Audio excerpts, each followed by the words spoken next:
Magandang araw, Miss MGO. Ito pong ibabahagi kwento ay Tagalog horror story.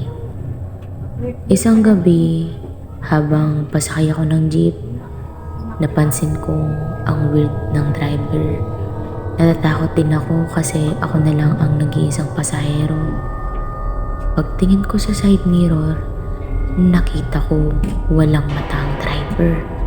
Hindi ko alam kung anong gagawin ko kasi di naman pwede na tumalon ako. At isa pa, ang dilim.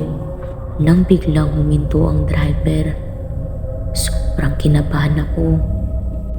Manong, hindi po dito yung street ko. Sabi ko, ang konti lang ng kabahayanan dito. Nang biglang lumabas yung driver, biglang bumaliktad yung ulo habang papunta sa akin. Kaya tumakbo na ako. Tumingin ako sa likod.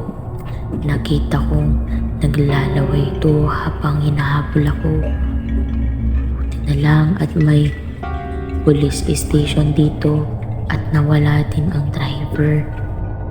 Para makasigurado ako, nagpahatid na ako sa police para makasigurado ako nawala na siya. Thank you for listening.